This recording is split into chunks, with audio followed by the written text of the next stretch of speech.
Hi everyone, my name is Tyler Carr and welcome to the Green Stick Workshop. I'm a landscape manager at the Botanic Gardens and I've worked at a few industries that deal with indoor and both outdoor plants, so I know a thing or two about them.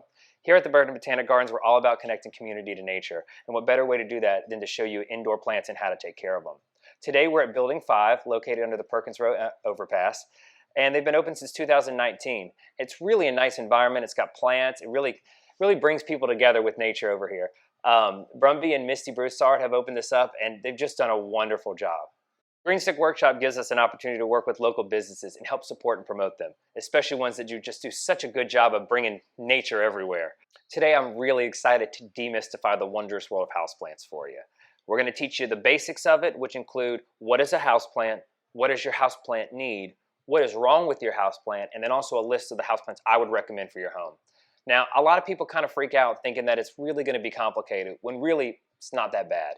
The whole point of it is you just want to mimic their natural environment. And if you can do that, keep it consistent. Once you do that, your plant will thrive and look beautiful just like the ones you see at the nursery. Now, some of you may be new or old to the trade, but don't worry, the stuff we're going to teach you today is going to have a little bit of value for everybody. You're going to be asking, what is a houseplant? Well, a houseplant is an ornamental plant that's really good at dealing with indoor conditions just because it's kind of like their natural environment. Usually low light, not a lot of heat, not a lot of cold, and humidity is kind of moderate. Really, they prefer higher humidities, but there's only so much we can do with indoors. This means they can grow in a wide variety of places, like in your living room, in your office. Heck, they can even grow in your bathroom, which surprisingly is a lot better for them because of all the humidity that you normally have in there. They've actually done studies too that show that houseplants can actually help take away pollutants that are indoors from just regular household items. NASA did a study, and some of the ones that they showed that you'd probably be most familiar with are Chinese evergreen, dracaena, sansevieria, peace lily, pothos, and the favorite of everyone, a ficus tree. Now there are two categories of indoor plants. There's flowering and there's also foliage. Now we're really going to focus mainly on foliage today. Flowering ones really consider like poinsettias, cyclamen, orchids, things like that. There are a lot of easy ones, but they tend to be a little bit more delicate and fragile to deal with just because they're in a specific growth pattern at that time. Now, there are many different genera of plants, as you can see from the list that we're about to show, but there are some in particular that I'd really recommend more than others. That's Anthurium, Ficus, Epipremnum, which is pothos, Aglaumina, Chinese evergreen, Sansevieria, mother-in-law's tongue, Spatziphyllum, peace lily, ZZ plant, I'm not even going to try to pronounce what that real name is, Calathea, Dieffenbachia, Strelitzia, and also Schefflera. Now that we've gone over the big list of houseplants that you can pick from, you're probably wondering, what does your houseplant actually need? Well, there's 5 basics to houseplant care. It goes from light, water, heat, food, and air. We're going to go over those 5 right now. All right, everyone, the number one important thing when it comes to taking care of your houseplants is light. Light is the catalyst for photosynthesis, and it's the primary way your plant's actually going to obtain food besides fertilizer. There's a lot of different needs when it comes to lights for plants. Like you look at Strelitzia, it's normally grown in full sun. It's going to want a very, very bright room in your house. Whereas Sansevieria actually likes low light and can go in almost the darkest room in your house. It's very, very important ahead of time to research your plant and see what the needs are. Light is one of the most important ones you want to research besides water and a few others. Number 2 thing to remember, water. Water is extremely important when it comes to your plant, and every plant's going to have a different watering needs, so make sure to research ahead of time exactly what it's going to need. Certain plants like peace lily are going to be watered a lot more often, whereas Sansevieria really, really like to dry out. I said it's essential to go and look that up online to see exactly what your plant's going to want. Now, rule of thumb is not to always follow the tag that you're going to get from a nursery, florist, garden center. Sometimes your plant is going to have a little bit different conditions inside a house compared to the much better conditions that you're going to see at a nursery, where it gets watering every day, full sun, changing of seasons, all that fun stuff. Your house is going to be a consistent kind of environment, so you want to make sure that you do a little bit extra research and see how other people have taken care of that plant inside. Now, the other thing too is that some plants aren't going to like the water that we get out of our faucet. You might want to use distilled or even, bottled water for some of these, like palms are actually a little bit extra sensitive. Sometimes you'll notice a browning or a yellowing on the tips of their leaves. You can either change to a better water or just go and kind of trim it off after. It's not that big of a deal. It's not going to really hurt your plant, but it's just not used to that stuff. Watering is one of the simplest things for homeowners, but it sometimes can cause the most distress because sometimes people water way too much or they don't water enough. There's a few different factors too that really come into play when it comes to the type of container you have. If it's plastic, it's not going to lose as much moisture, but if you use something like terracotta, it's going to actually sweat out the side, and so you're not going to keep as much moisture in your pot as you'd imagine. Other things that come into play are soil type. If it's peat-based, it's actually going to hold a lot more moisture, and if it's bark-based, it's going to lose that moisture faster. Time of the year. If it's a hotter month, there's a good chance you're going to lose a lot more moisture or humidity in your house. You're going to want to be a little bit more careful and eyeful on that. The other thing too is that it also matters with the size of the plant. If the plant's a big plant in a small pot, there's a good chance there's not a lot of soil left in there. It's going to run right out, and it's not going to have anything for the roots to actually absorb up. So you're going to want to make sure your plant actually isn't too snug in that pot, or you might have to water more often. All right, plant need number 3. That's consistent temperature and humidity. Most, if not all, houseplants would prefer to have a consistent environment at home. This means they don't want to have excess temperature fluctuations. Your houseplant is not a pine tree or a conifer. It's really not going to like the frost. Also, your houseplant is most likely not a cactus, so it's not going to want 100-degree weather either.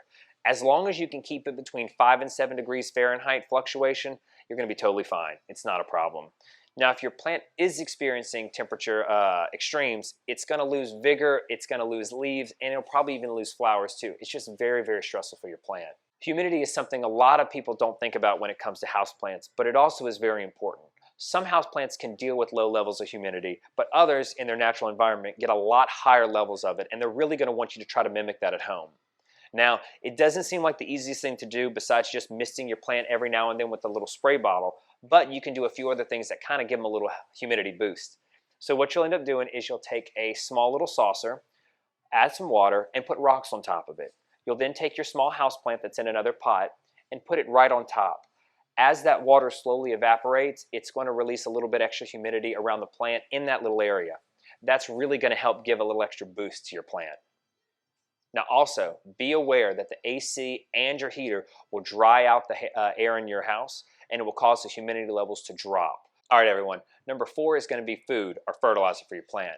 Now, it's a little bit more complex and complicated than most homeowners are used to, so it's always best to get the application rates very, very correct.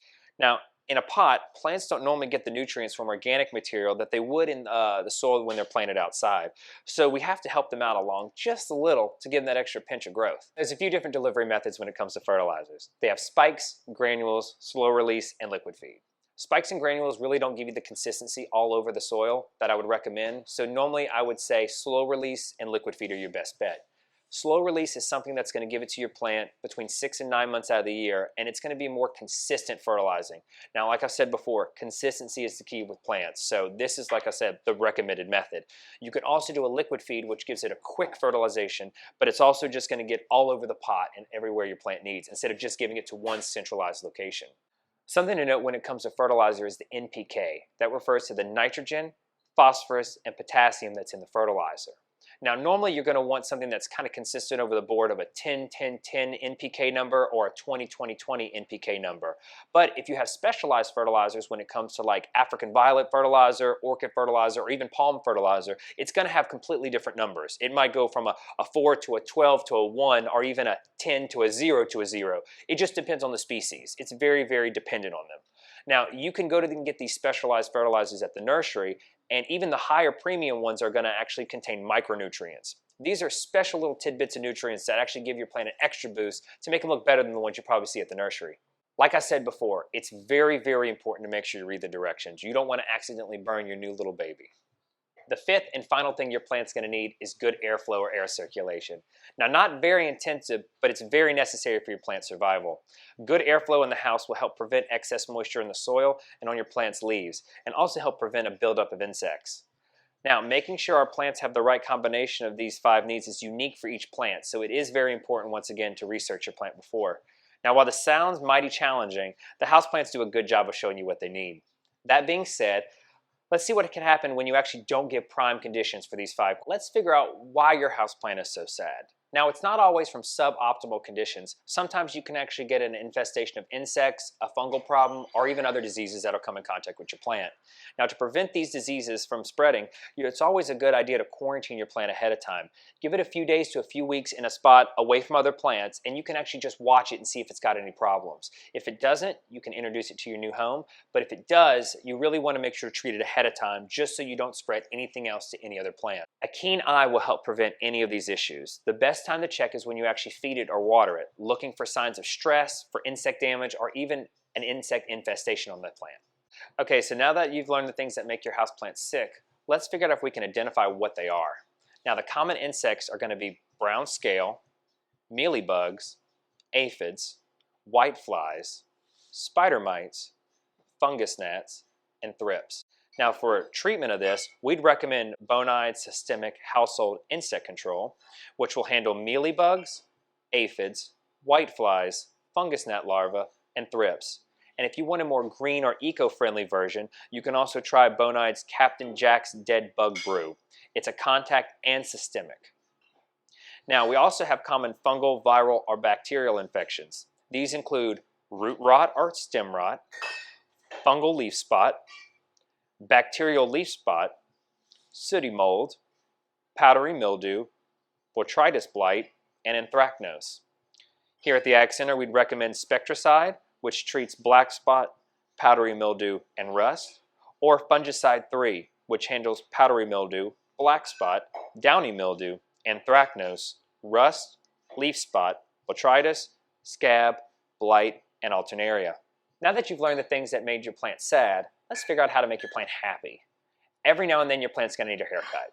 This is going to help stimulate growth on some of your older plants and rejuvenate growth that comes out of the old nodes or the stems.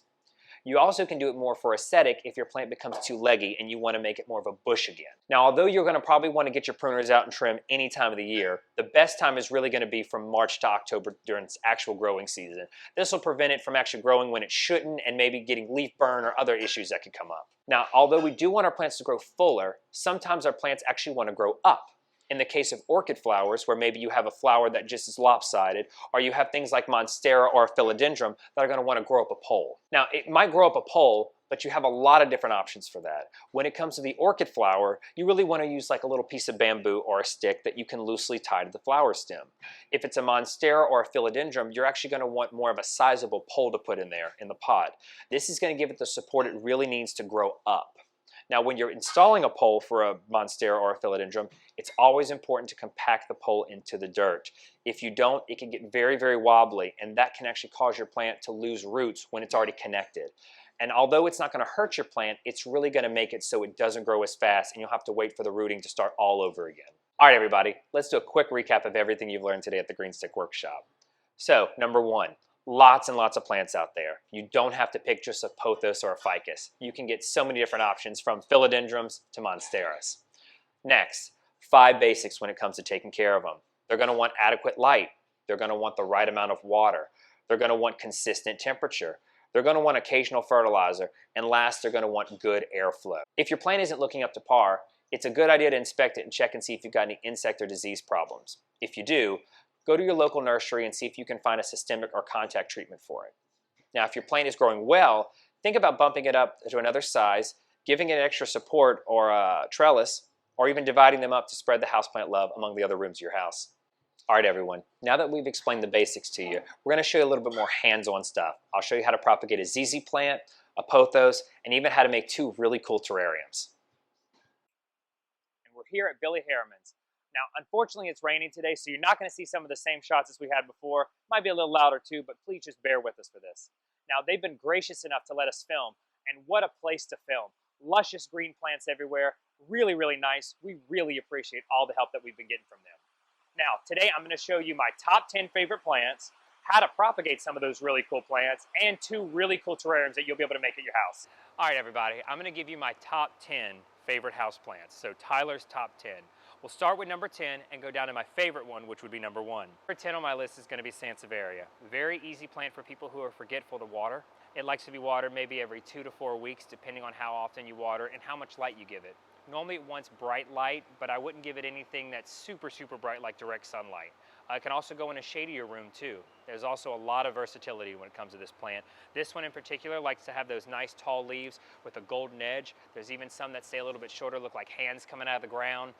There's even ones that have a silvery, almost white color to them as well. Chinese evergreen is number 9 on our list. Very easy to take care of, likes low light rooms, doesn't like to be watered too often. I'd say anywhere between 2 and 4 weeks. After its initial watering. The one thing you're going to have to remember is that although this one that's nice and green likes to be watered every, let's say, 2 weeks, this particular variety right here that has more of the hot pink and the chartreuse, it really wants to be watered every 3 to 4 weeks. It seems that anything that has this hot pink stem or this white stem doesn't want to be watered that often. Number 8 is going to be pothos. This particular variety is called neon and sports some really beautiful chartreuse leaves. Very, very easy to take care of. Bright light, low light. You could put this in a hanging basket, keep it in a pot. You could even grow it up a pole. I mean, it has a lot of versatility when it comes to this particular plant. I like it just because of all the different colors it has and just how easy it is. I'd say it's a good plant that you could water maybe once every 2 weeks. All right, everyone, this is number 7 on my top 10 favorite. Now, this is the Schefflera Amante. It gives a very nice tropical look, really likes highlight situations, and I mean, it can go anywhere from a shrub to actually a tree if you let it get big enough.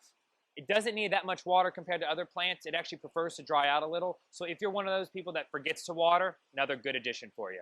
All right, everybody, this is number 6 on my top 10 list, the ZZ plant.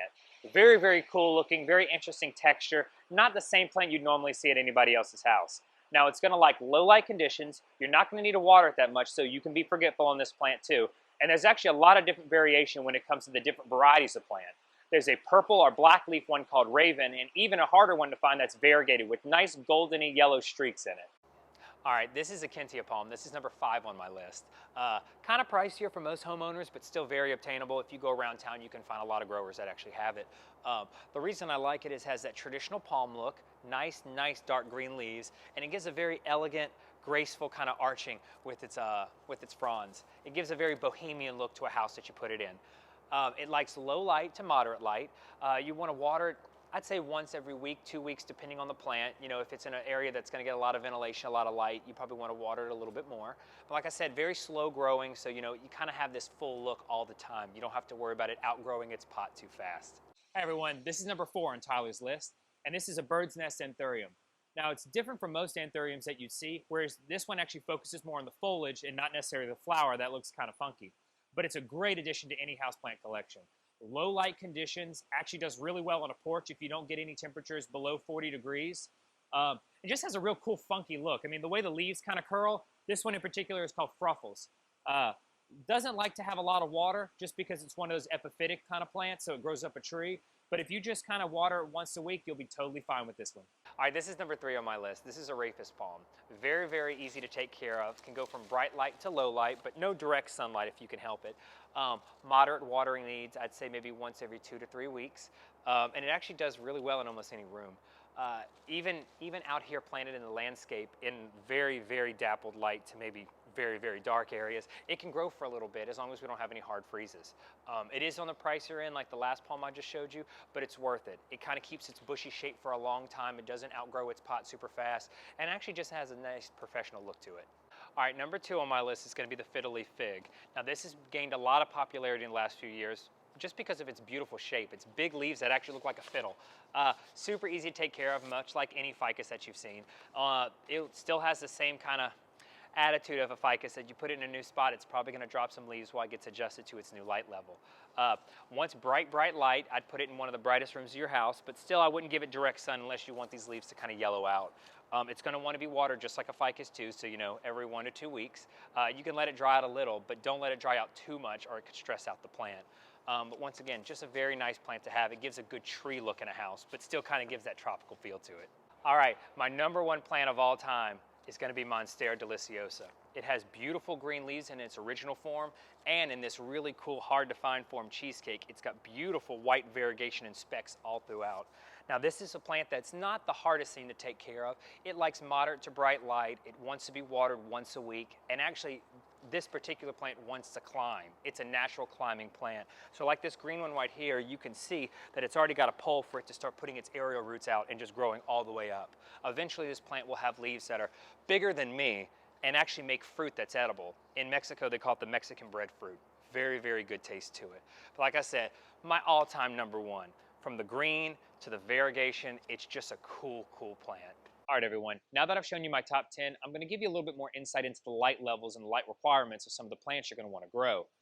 These in particular are going to want high light rooms. So what you have right here is a Scheffalera, a Strelitzia or a white bird of paradise, and then over here you're going to have the fiddle leaf fig. Those are going to want bright light rooms. These plants are normally used to being in full sun out in nature, so you're going to want to try to mimic that as best as possible. These three in particular also are going to want to dry out a little bit more just because they're highlight plants. But doesn't mean you can forget them all the time. You know, just basically give them water maybe every 1.5 weeks. All right, now let's switch to the medium light plants. This is things like a Rhaphis, Dracaena, Chinese evergreen, and pothos. Besides pothos and Chinese evergreen being a little bit more versatile and can handle lower lights, we like to put them in the medium light group because they'd rather have that.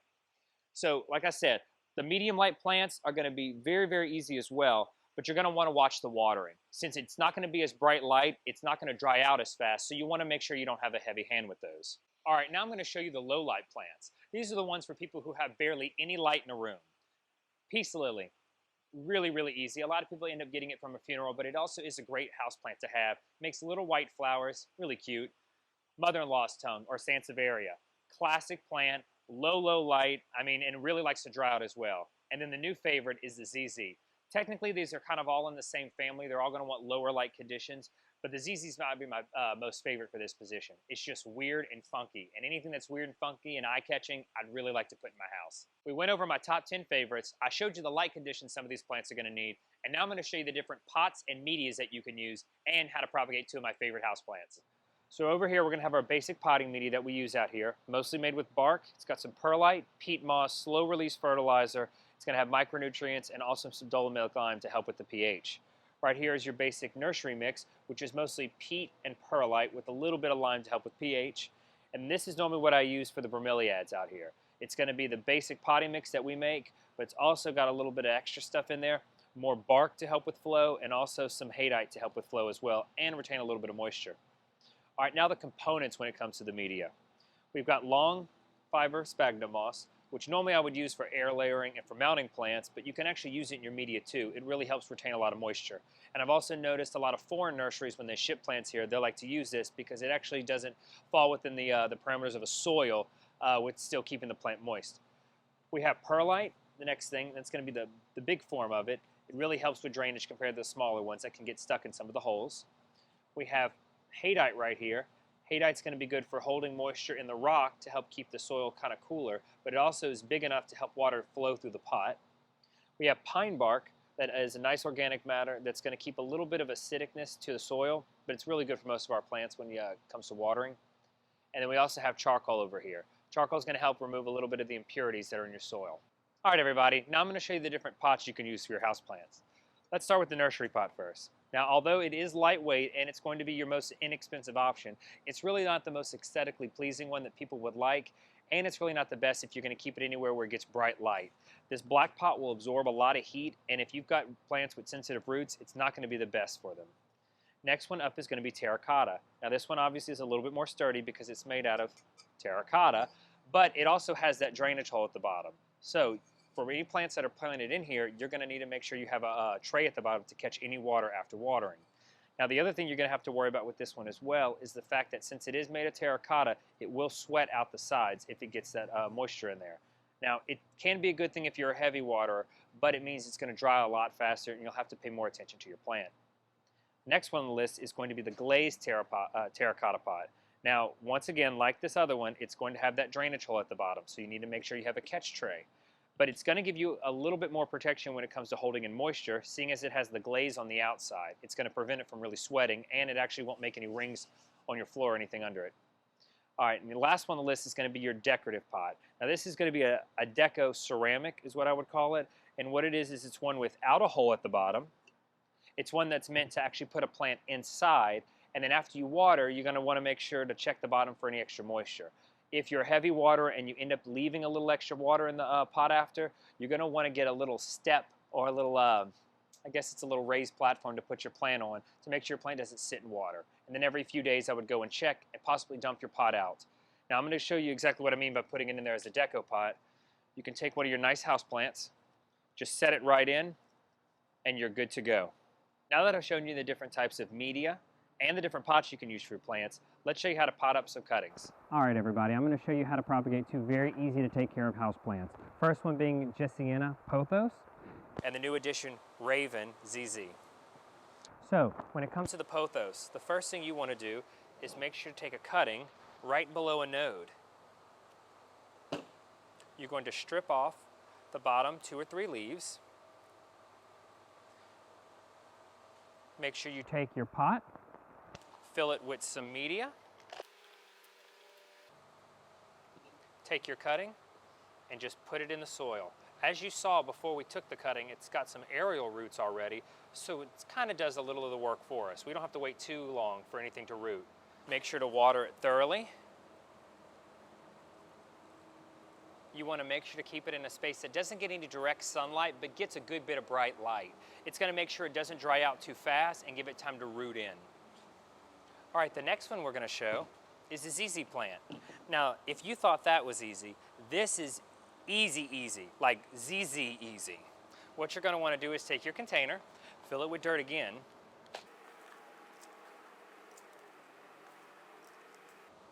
but this time with the ZZ plant, it actually propagates from just a leaf. You're going to make, let's do 3 of them for this one. 1, 2, and let's do this baby right here, 3. Take the leaf, wound side down, and stick it right in the dirt. Like I said, just take it, stick it right in the dirt, and last but not least, that 3rd piece. As you can see, it's barely sticking up from the dirt, but it is there and it's showing. This plant particularly doesn't like to be watered as much, so this is one that you're just going to give a really quick watering to. Make sure it's wet, and then that's it. Now leave it in a place that's a little bit darker than what you would do for the pothos, but still bright light. And although you want it to root very fast, it might take between 2 and 4 months to actually get anything on here. But you'll have a brand new plant that looks identical to this. Now, something You want to keep in mind, when you're propagating a plant, you want to make sure you take good, healthy plant material. reason being is Because if your plant isn't that healthy in the first place, your new additions aren't going to be healthy either. Another thing to remember too is when you're propagating a variegated plant, variegation means it varies from the color across the whole plant. If you want to make sure you Keep a nice plant that's variegated, make sure to take a variegated cutting.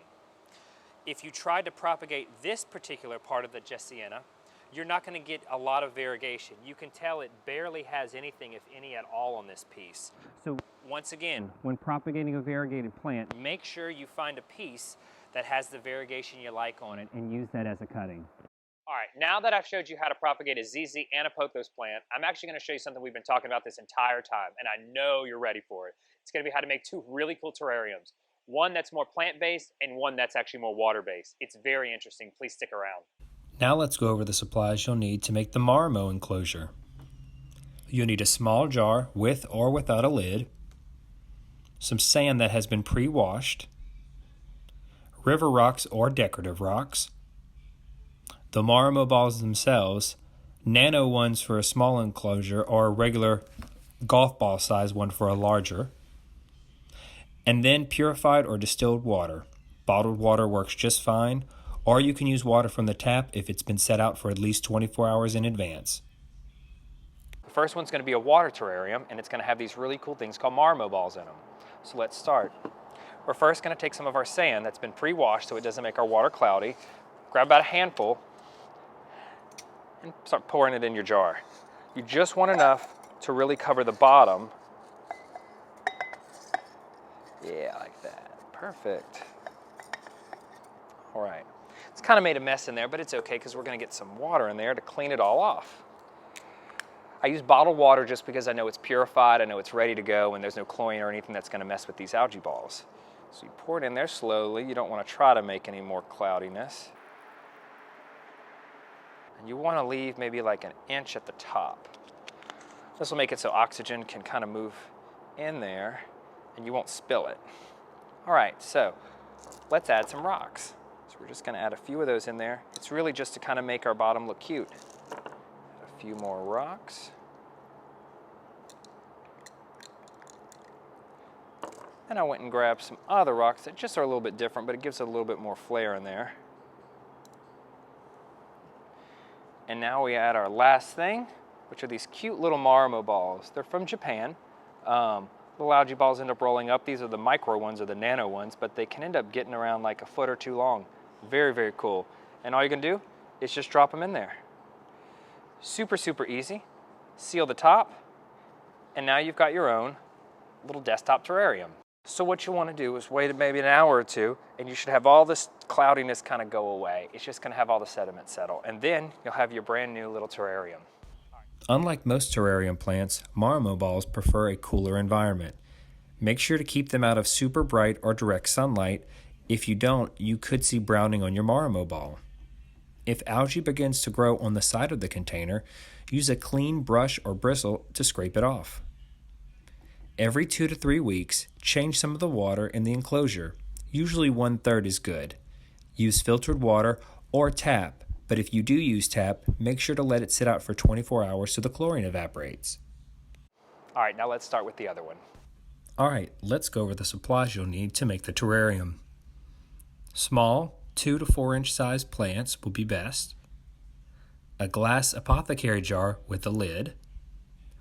Dirt without fertilizer. Charcoal. Long fiber sphagnum moss. River rocks or decorative rocks. Moss is optional. Large rocks too for aesthetic purposes. And a mister or a sprayer. All right, everybody, we're gonna do the second terrarium. It's a little bit harder, but still just as much fun as the other one, and it's gonna look really cool after to have on any desktop, tabletop you've got at your house. So first we're gonna start by cleaning out the inside of the jar. I spray it with a little bit of bottled water that I had from before to make sure that there's no impurities in there. Once you spray it out, kind of just dump it, and you're ready to go. So what we're gonna do is we're gonna take some gravel and fill the bottom about 1.5 inches, 2 inches. This is gonna help all the water have a place to drain to when you water your plants for that first and almost last time. I got a little extra that I saved. I pre-washed these rocks before so there wasn't anything nasty or any crazy dirt or any critters in there.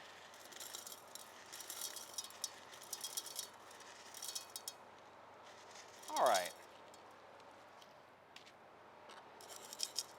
There we go. We shake it to kind of even it out. Use your hand to flatten it, just so you have a nice even layer. All right. Next, we're going to do the activated charcoal. The activated charcoal is going to help keep all the impurities out of there. Funguses and other little microorganisms aren't going to like this. It's a really good filtering process for your terrarium. So you want to make sure you get an even layer on the bottom. Doesn't have to be super thick, but make sure you get a good bit of it. And just for reference, this is activated charcoal. You can't just use the same stuff that you'd normally put in your barbecue pit. It's just got to be a special kind. Once you get that single layer in, we're going to do something super easy too. Add a little bit of sphagnum moss. Now this sphagnum moss, what it's going to do is it's going to make a filtered layer. Pretty much so that your dirt doesn't necessarily seep into all of your charcoal. I'm going to wet it a little just to kind of help compact it in there so it flattens out. All right, after you finish wetting that moss, it's time to add the dirt. Now, it might get a little messy, but it's okay. You can use your spray bottle to knock all the dirt off the side. We're going to try our best to not get that much of a mess.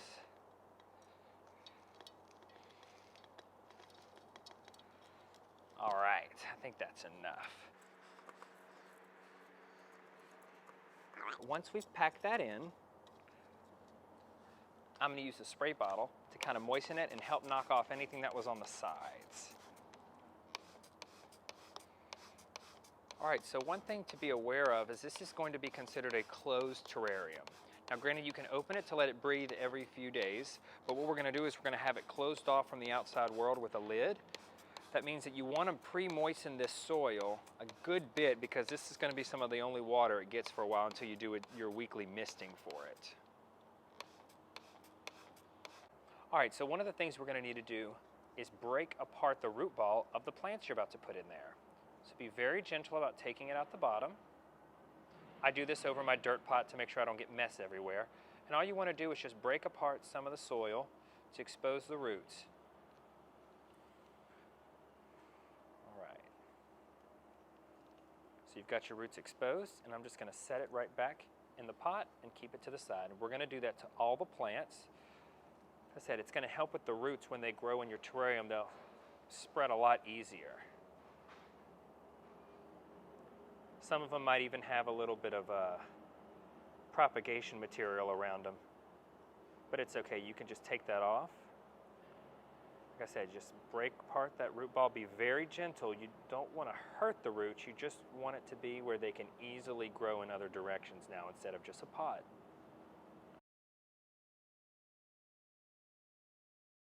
The other thing that's good to do before any of this is you want to make sure to water your little plants so they're well watered before you put them in there. They won't be starving for stuff as soon as you make your terrarium. All right, now we're going to get to the creative part. One thing we're going to start off with is put some of our bigger rocks and bigger things in there so we're not trying to shove them in as we put our plants in. Next, I'm going to take some of the smaller rocks and kind of work them around. I like to work them a little on the edges. Kind of gives them a little bit more dramatic look to them. You can get these rocks at any local store. Nurseries normally have them, craft stores. You just want something that's pretty.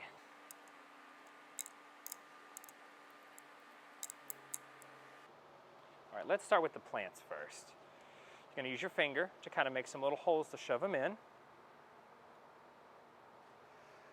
To make sure they're all well messed in the soil, we're going to grab a little bit of soil at the very end. All right. I'm going to take another plant, make another little hole for him.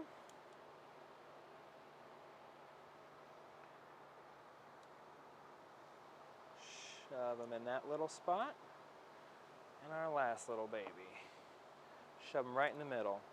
Now you can make a really small terrarium if you'd like, or you can make one that's as big as you can fit on a table. It's all personal preference.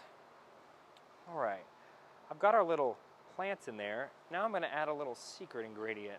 I collected some moss earlier from one of our greenhouses. And I'm going to just shove it in a few little spots to cover some of that extra dirt. Put a little in the back.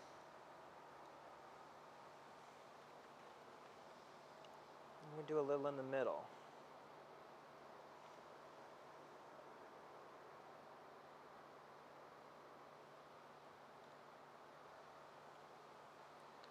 All right. Now to finish this off,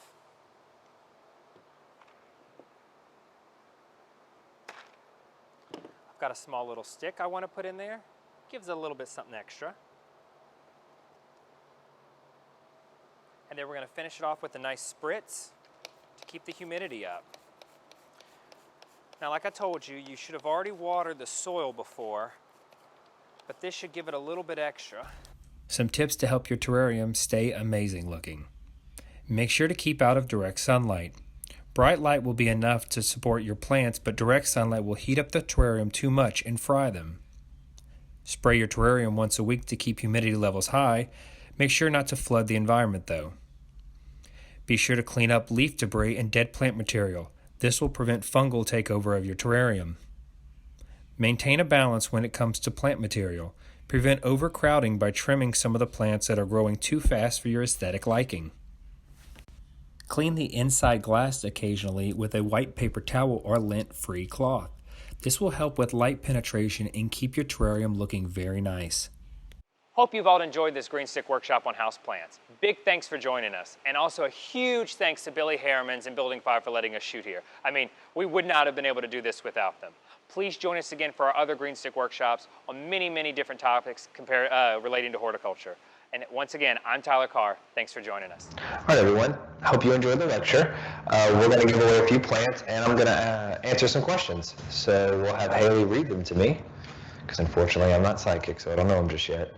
When do you actually fertilize your plants? When do you actually fertilize your plant? I'm assuming that question means time of the year, and if that's time of the year, normally you want to do it in the growing season. That's March to October, March to November. You don't really want to give it when it's supposed to be kind of going dormant in your house when it's cooler and you're not going to be watering as much. It's not really good for the plant. What signals that to you that your plant needs fertilizer? I would say you would want to give your plant fertilizer if it's been in the pot for a long time. Maybe it's root bound, it doesn't have that much soil, and it's probably gone through any of the fertilizer it's always had in that pot. Many plants that you get from the store are going to have a slow release fertilizer in it anyway, like the little yellow pellets you see in there.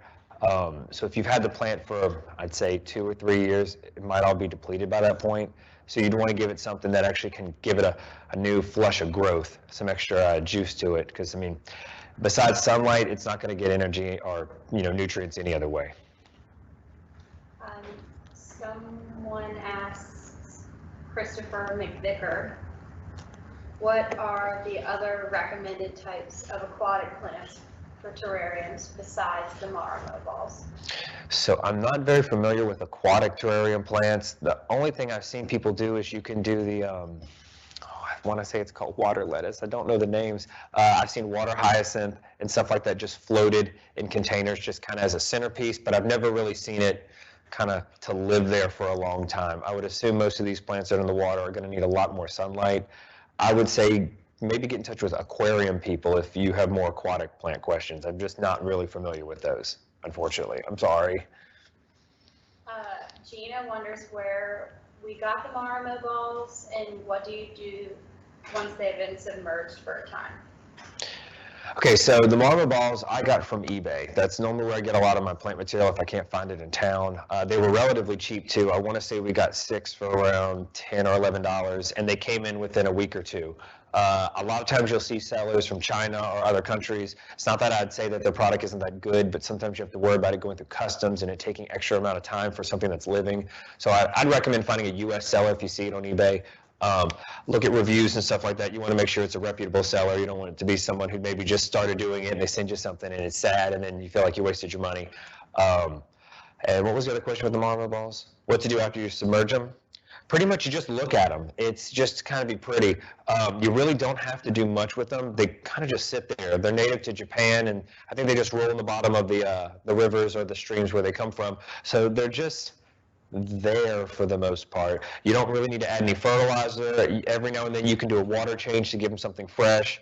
You maybe want to use water that's been sitting out for a day so you don't have the chlorine in there. You can also do bottled water if you want. That'll make that a little bit easier and it's a little bit more purified, or it's cleaner. But yeah, I mean, pretty much just for lookings at. We've had a few people ask what kind of moss went into the terrarium. So the moss from the terrarium was actually some I scavenged from out here in our shade house.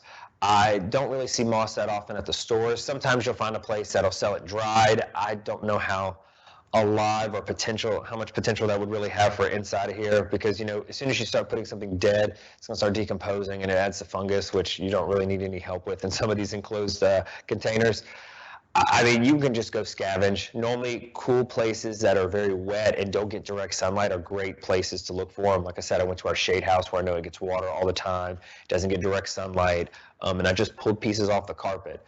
Another place to look for is near where your rain gutter will kind of come out, because usually it's always wet there. It gets a little bit of condensation, some drips, and it's usually not sunny in that spot either. There might even be places online. Maybe there are retailers in town. I highly doubt the retailers in town, but I'm sure you can go on eBay and maybe find it, or some other people just with online stores. Carrie wonders, how do you know when to repot? So I would recommend repotting a plant if it starts getting too big for its container. You can see a few of these like the Anthurium. It's at a point where I'd give it another year or so and it should be big enough and root bound enough to not, pretty much when you repot it, you're doing it because it can't fit in the pot anymore. So if it doesn't have any space for water to actually sit for a moment and the roots to absorb it, it's just going to go all the way through. You're going to be watering it every day. It's just not comfortable. It's like putting on a pair of shoes that's a size or two too small. So once your plant just starts getting too big for the pot, that's usually the signal to repot it or divide it if you want to keep the same size pot, but maybe just multiply it around the house. A few plants that I would say can handle like tight feet, Birds of paradise, I've heard, aren't that bad with that. It is a little bit of a stress on it, but it may cause them to flower, so it's a kind of good thing. And then orchids too. Sometimes they don't like to be repotted unless they're actually like falling out of the pot in all areas, like, over the edge with their bulbs or their roots. Next. Vivian wonders what plants he would suggest for a bathroom. Which plants are ideal for a bathroom? So in my bathroom, I actually have a lemon lime philodendron. It's more of a vining sort of philodendron that has little heart-shaped leaves, and the one I have particularly is a chartreuse color. It's really any plant that likes humidity. I don't know how big bathrooms are. Normally you want something kind of small that you could put like in a little pot on the shelf or maybe by the sink. I've had it before where in my bathroom I've put an orchid, and because of the particular spot it was in, it rebloomed because it just got the changing of the light cycle and all that other fun stuff. But you kind of want to have a plant that's just really good with moisture. And most of these plants are good with that. They're from like more tropical regions. Not a lot of plants that are more prone to wanting to dry out, except like, succulents or cactus, which I still really wouldn't recommend inside. But most anything in like the aroid family, which is like a philodendron or an anthurium, dracaenas do really well with that too. There's really just a lot of options when it comes to it's humid. That's really what you want. The only thing I'd be careful about, and it's what I have to worry about right now with my plant, is that my bathroom tends to stay colder or hotter depending on how hot it is or cold outside. So right now it gets really, really cold, and I have that philodendron in there. I don't really want it to freeze, so normally I'll like bring it more into my room instead of the bathroom, or I'll try to put the heater on in the bathroom at night. You want to be careful with that, but as long as it likes humidity and it gets that bright light, almost any plant will do well in there. AZ asks what you would add to purchased houseplant soil.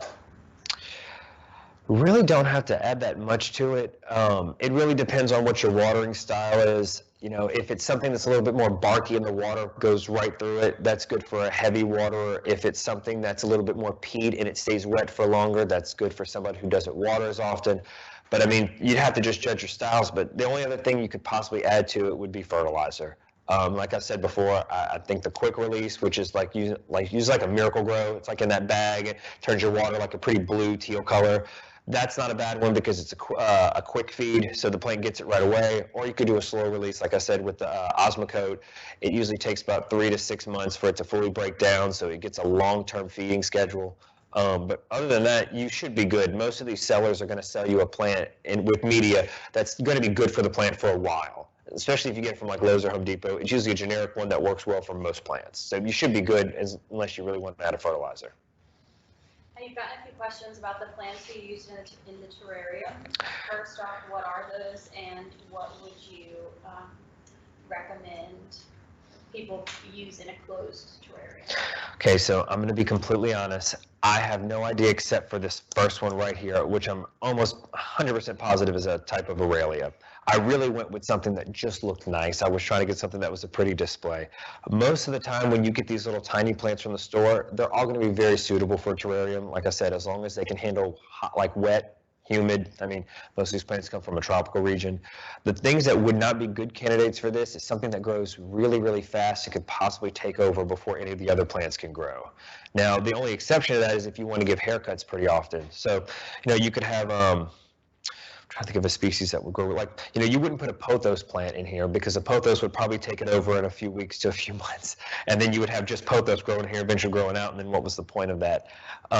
Also, you don't want things that are too slow, maybe like Sansevieria, and also Sansevieria doesn't like to get too wet. You really have to look at plants that kind of need all the same conditions and are relatively slow growers. Like I said, if you go to most nurseries right now, they're going to have the little tiny plants or the itty bitty plants that are all really good candidates for it. And it's a lot of trial and error too, depending on where you put it in your house, the conditions you're giving it. If you're heavy that time when you tried it with a lot of water, or if you kind of forgot about it for a few weeks and it didn't get any moisture at all, these plants don't cost but between $2 and $5, if even that. So even if you kill one or two, it's going to be okay. You can always try to replace it and try a new plant if one of them didn't work well for you. Linda B asks if you have any guidance for growing cacti indoors. Don't. I wouldn't recommend cactus inside. Cactus usually like full sun. It's really hard to replicate those conditions. It's the only places I've seen them work fairly well is maybe if you have a sunroom, so it gets a lot of bright light all day long and you can kind of like let it dry out. I've seen some success inside if you put it like in, it's almost like a bay window, but for a kitchen. I've just seen it where it happens to just jut out a little from the house and it gets more sunlight in that. I mean, I know it sounds silly, but those are the few places I've seen it done well. A lot of times when you do cactus or you'll do any succulents, it's going to start stretching and elongating because it's trying to find that bright, bright light. And so once you start seeing that, you know your plant's not going to do that well for, too long inside.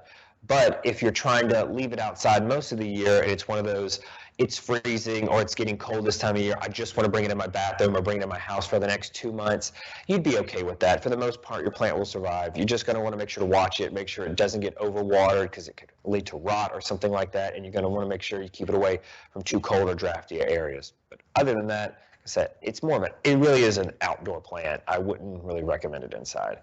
If you do want to just have it to look cute for a little while, just expect that it's probably not going to live longer than 2 to 4 months, depending on where you put it. Shelly wonders how much she should change her watering habits during the winter. You shouldn't be watering as much during the winter unless you're keeping your house super, super hot and your plant is drying out a lot. If you notice your plant looks sad, an example is like a peace lily. A peace lily, what we would call in the trade, it flags, which is when it just kind of droops down and falls, and it lets you know, oh, okay, I need to water that. If you're having that happen more often to your plants, where it's a plant that shows sign of distress that it's not getting enough water, then yeah, I would say you need to increase your watering schedule. But for the most part, if it's not getting as much light as it used to, if it's a little cooler in the house and it's not as hot, it's probably not going to be using as much water, and so you don't want to just be sitting in water. I'd say during the year, you're normally trying to give a houseplant between a week and a half before you water it again, depending on how well you water it the first time. I'd say in the winter, you want to do maybe once every 2 weeks. Once again, it's very specific to the type of plant. Sansevieria, Chinese evergreen, they're not going to want to be watered as much, but you can do other things like peace lilies and things in the aroid family like anthuriums. They're going to want to be watered more often. So it really just depends on the plant. Kristen wonders about her bird of paradise. It's completely brown, and she wonders when she should cut it back and if it will come back. Okay, if it's a bird of paradise that's inside, I would say if it's brown at this point, it's probably not going to come back. I would really have to see pictures of it to kind of see if it's still growing, but it's a certain point where you're putting these plants in your house to look pretty. For the most part, it's aesthetics. It's not just because you want them to live inside because you think it's a better life for them.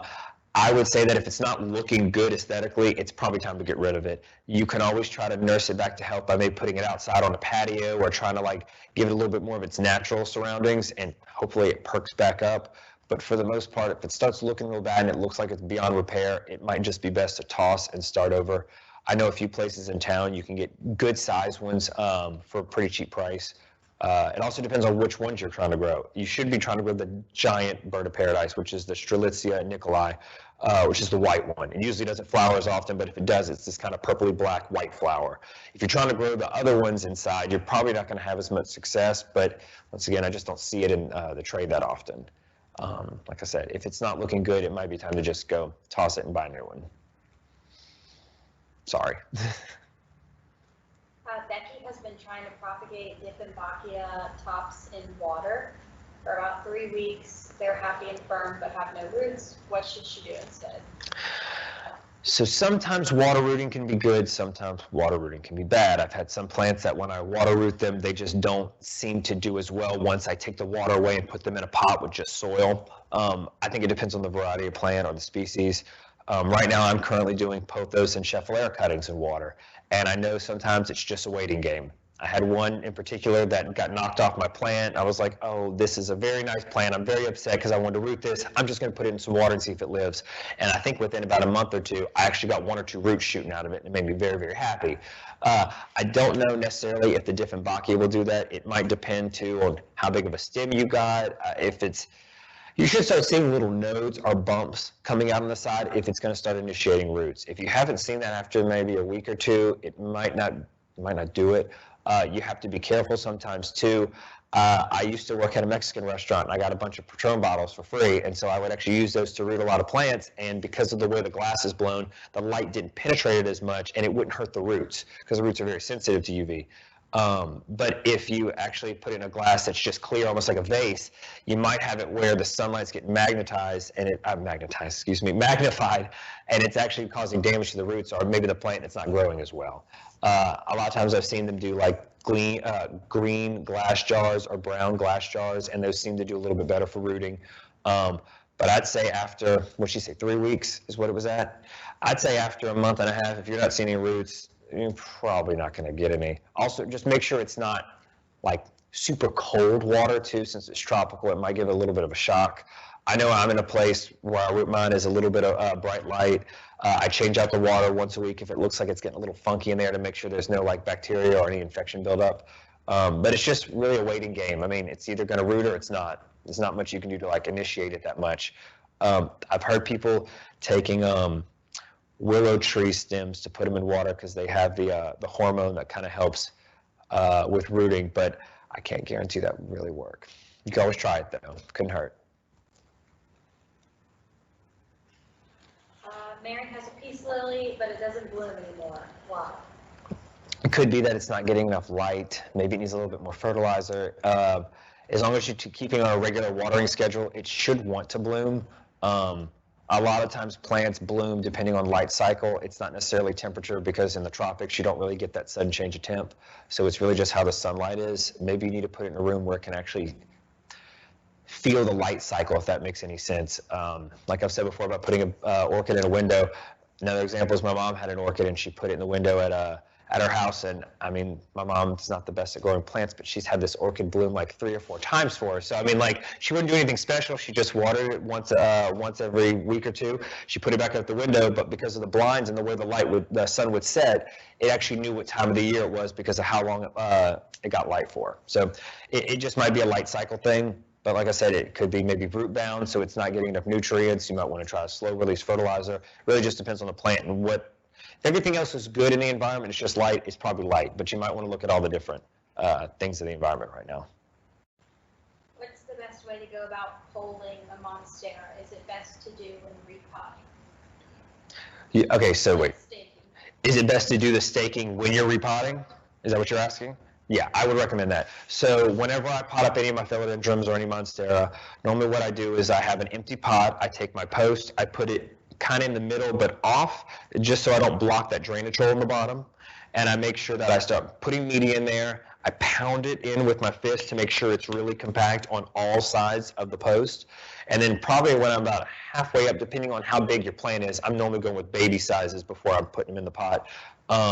That's when you can put your monstera in there, then start adding the dirt to it, and then you might want to try to lead it up the pole if you've got a little bit of growth already. If not, just plant it as close to the pole as possible. You also want to make sure that you're going to use a pole that hasn't been treated with anything. I know you can go to Lowe's or Home Depot and find cypress and cedar and stuff like that. It's not that expensive because you're not like doing that much, but it's just going to be flat planks. Sometimes you can find eastern red cedar like limbs or support beams. That's what they used to use for pothos poles, and those work really well. Just make sure it's not going to have any chemicals that are going to leach off, or your plant's not going to grow that well and not really want to attach to it. But like I said, once you get a plant that's already kind of wanting to grow up, or maybe it's long already and you want to start training it up there, use a zip tie or some string or something to kind of hold it in place until it starts rooting. Then you can remove that and just let it go. But make sure you keep that post compact and really stable and secure, because if you happen to pick it up and it gets wobbly and your plant's already rooted, you might like rip roots off, and it's just, like I said before in the video, it's just going to take longer for it to actually get secure and grow again. Someone asks, these are the last 2 questions. Okay. But should you adjust the location of your plant based on season? Yes, you can. And the reason why, like I was saying with the light cycle earlier, sometimes the sun changes and a room that might have been just kind of moderately bright might turn into like a desert from hell, because you just happen to get that direct sunlight from maybe the afternoon and it just starts burning everything in there. Yeah, if you notice that this room gets more hot or more cold depending on the changing of the season, I would recommend just moving it for the time being. I mean, if it was doing well for 9 months out of the 12 months, it's probably good to stay there after, but you can move it to another room for a while. I mean, right now I was worried about the freeze, and my extra bedroom is full of plants. It's just that way for the next week for me, but I'd rather leave them in their good spot. But if I have to do this for a little bit just so I keep them alive or they look better, I'll totally do it, and I don't think there's anything wrong with that. The other thing, though, you can think about doing, if it's not just if it's not a heat issue or temperature issue, and it's really just a sunlight, you could put the blinds down. You could shade the blinds. You can move the plant farther away from the window or something. Because I know, for the most part, I'm assuming it's going to be near a window, so it's getting that bright light. But yeah, if you notice it needs a change, just move it until it's ready to go back. I know it sounds kind of silly, but you've been watching your plant, so you should kind of have an idea of when to bring it back to its spot. Okay, and lastly, someone asks if you should give your houseplants some outdoor time occasionally. So whenever I notice that it's about to be a really nice rain, and I mean, I'm not trying to go with hailing outside, but I mean, like, it's going to be a good, nice, 15, 20 minute, heck, even an hour or two rain, I'll go bring some of my plants outside just so they can get that rainwater. The rainwater is a lot more pure than the water we can give it because it doesn't have to add all those things in there to make sure it's safe. It also helps flush salts through the plant, through the soil, because fertilizers and things like that are going to eventually leach salts in there. And if you can give it a good drench, it's going to help your plant survive a little bit longer. Normally in the soil, the salts all are going to eventually get leached further and further into the soil profile, and your plant's not going to worry about it because your plant only grows, a foot or two down. But in situations like this, your plant's only growing in that pot, and eventually the salts will kind of collect somewhere. If you do bottom watering, where it's watering from bottom to top, the minerals and salts are going to appear on the top, and you'll notice like a white kind of surfacey film. But if you're watering from the top and the water's going down, it's going to collect at the bottom. You'll notice sometimes too in old pots, if you give it a heavy watering, that you'll notice it kind of leaches out a very brown water, and that's just kind of the tannins from the bark and the other media breaking down, usually with some salts in there too. So it's always good to make sure you can give it a good flush every now and then, and a good rain really, really can help with that. Now, if you're just trying to do it to kind of revitalize your plant, I think it can help with that too. Let's say, like I was saying with the bird of paradise, you see one, you think you can bring it back, but you just don't think it looks good enough to leave in the living room or something. Well, go buy a replacement, put it outside, and put it in an area that gets a little bit of shade, doesn't get that direct sunlight, it's protected from afternoon sun, and see if you can get to recover. I mean, plants really do like being in their natural environment, and unfortunately the house is not their natural environment. So if you can give that to them, it's actually a really good idea for them. But once again, you're going to have a problem when you adjust it and bring it back inside because you're changing its conditions again. So once again, it's going to not grow as fast, it's not going to grow as well. Certain varieties, certain plants like pothos will take over a house if you left it in there long enough. But yeah, they really will enjoy a bit of nature if you can give it to them, especially the rain. Thank you very much for joining us. I hope y'all won a prize. If you didn't, come back next time and maybe there'll be something else. But thank you for joining us for the Green Stick Workshop.